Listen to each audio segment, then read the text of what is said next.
próximo. A eleição seguinte, para governador, a de 1990, já marca um elemento que é importante situar, que é o crescimento, né, da competitividade eleitoral e da competição política. As duas primeiras eleições estaduais foram verdadeiras barbadas. 77% para Luiz Rocha, 81% para Cafeteira. A partir de 1990 e durante toda essa década e o começo dessa década de 2000, a competição eleitoral aumenta no Estado e as eleições estaduais tendem a ser potencialmente eleições plebiscitárias, no sentido de se dar um voto a favor ou contra a oligarquia Sarney. Essa tendência vem se colocando, né, a partir de então, e num primeiro momento vai ser capitaneada, do ponto de vista da oposição, exatamente pelo setor mais conservador. Com o João Castelo, que se candidata em 86, que teve 16% dos votos, e novamente em 1990, já agora ganhando o primeiro turno, e no movimento que é fundamental para se entender a própria lógica de estruturação da disputa política no Maranhão, que é tentando buscar o acesso ao governo federal em função da conjuntura política. Como? Se filiando ao PRN, ao glorioso Partido da Reconstrução Nacional de Fernando Collor de Mello, e se lançando candidato a governador pelo PRN. Então é com base nessa predisposição que se coloca. Já o campo da oposição à esquerda lança Conceição Andrade, né, reunindo todo, digamos assim, o melhor cenário do que seria essa chamada oposição popular, com PSB, PDT, PT, PCdoB e PCB obtendo 19% dos votos, já num fenômeno que vai marcar muito, né, todo esse movimento, que é um movimento de alavanca a partir, né, da eleição de Jackson Lago em 88, que é o que dá fôlego para esse campo que progressivamente vai se colocar. No segundo turno, mesmo João Castelo perdendo, e foi um segundo turno extremamente acirrado, e perdendo para Edson Lobão, atual ministro de Minas e Energia, você começa a estabelecer esse movimento aí. O partido base, então, da oligarquia, era o PFL. Né? O PMDB não aparece na coligação deles ainda. O PMDB está bem aqui com João Castelo ainda. O próximo. Na eleição seguinte, de novo a polarização.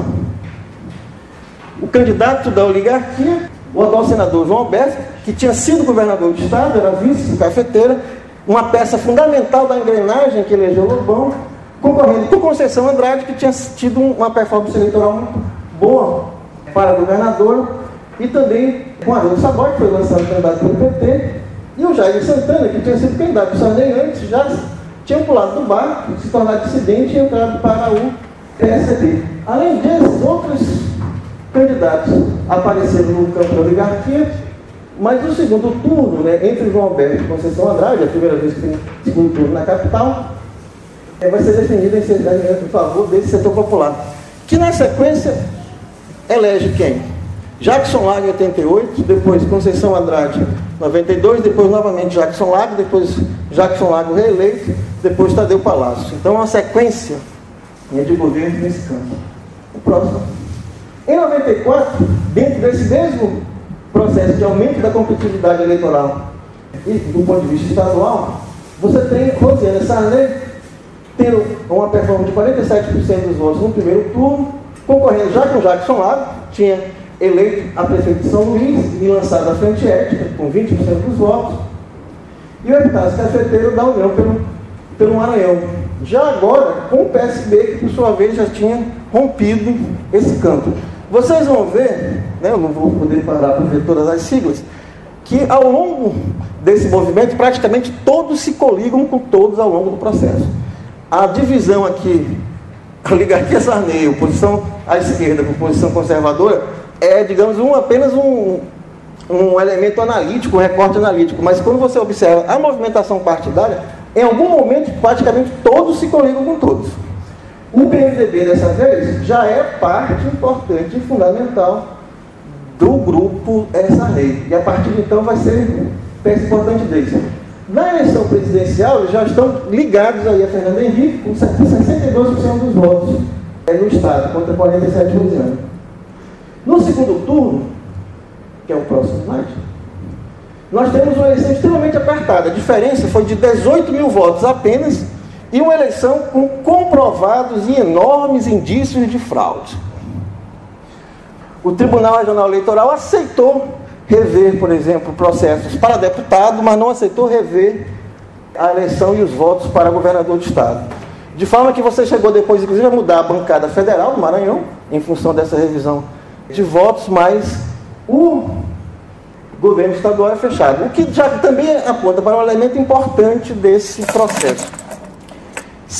Falando em termos futebolísticos, alguém perguntou no primeiro dia ao professor Carlos Cláudio Couto como acabar com a oligarquia Sarney, né, professor? E aí, qual é a mágica? Qual é a fórmula mágica? Para ficar brincando em termos futebolísticos, a bola bateu várias vezes na trave. Só que, para lembrar o atual campeão brasileiro, tem um famoso apito amigo a favor da oligarquia. Então, o apito amigo vai lá. Aí a bola entra no gol do Fluminense, o cara tira com a mão. Não fala, não sei o que, blá, blá, blá, blá. De forma que, com o aumento da competição eleitoral, você vai perceber que o recurso à fraude, ao tapetão judiciário, ao terceiro turno, como foi o processo de cassação do ex-governador Jackson Lago, e outras formas mais variadas ainda de fraude eleitoral, abuso de poder político, econômico, midiático, recursos extra competição política vão aparecer. O próximo. Em São Luís, você começa a partir da eleição seguinte a perceber que os candidatos ligados à oligarquia praticamente perdem fôlego. Tanto que, desde então, nenhum candidato lançado por eles tem mais força na capital. A disputa na capital se polariza entre o campo, né, liderado por Jackson Lago e aquele liderado por João Castelo. A partir desse momento, todas as eleições municipais vão ter esses dois campos políticos como aqueles definidores do processo. No segundo turno, né, Jackson Lago ganha com 56% dos votos e dá início à sua segunda gestão na cidade. A eleição seguinte para governador foi a eleição da reeleição. Fernando Henrique Cardoso tem uma votação menor no estado. Percebam já o tamanho da coligação de Rosiana. Há todo um processo de captura de dezenas de pequenos partidos que estão surgindo aí ao longo desse movimento todo, que se tornam base da oligarquia aqui no estado, né? Inclui já em 98 o PCdoB, que participou ativamente dos 8 anos, né, de mandato de Rosiana, como tinha participado antes da Aliança Democrática, com Sarney e tudo mais. O Cafeteira foi lançado pela oposição, com apoio já de PDT e PSB, e com 26%, e o Domingos Dutra, na coligação PT-PCB, teve 6,4% dos votos. Foi a terceira eleição fácil, foram somente essas 3 da família Sarney no estado. As outras 5 eleições estaduais, todas tiveram, de alguma forma, ou um artifício jurídico, ou uma fraude eleitoral, algum apito amigo para resolver o problema.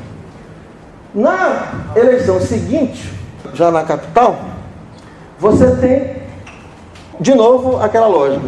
Todos, em algum momento, se coligam com todos. A que foi batizada de coligação champanhota, por conta de uma célebre foto em que Jackson Lago e Rosiana Sarney estão a brindar com champanhe a sua vitória em primeiro turno. Jackson Lago se alia com o PFL, indica Tadeu Palácio como seu vice, que é um político, um vereador, que tinha fortes ligações com a família Sarney, monta uma ampla coligação contra João Castelo, né, e uma série de pequenas candidaturas. A Helena Rio do PT, José Raimundo Rodrigues, que é um comunicador daqui bastante conhecido, né, mas uma ampla coligação já em aliança. Dentro de um processo que é importante resgatar esse elemento, que tinha um certo sentido do ponto de vista da conjuntura estadual. Qual era? Rosiana, então, se preparava, terminava o seu segundo governo, então se preparava para concorrer à presidência da República. Ela, já em 2000, né, estava se credenciando, tanto que já começavam a fazer, né, toda uma campanha de mídia, via Rede Globo e tudo mais, sobre o seu excelente governo, sua moderna gestão e tudo mais, tentando lançá-la. E as primeiras pesquisas eleitorais já indicavam-na como uma forte candidata pelo PFL, já com 20 e poucos % dos votos e tudo mais.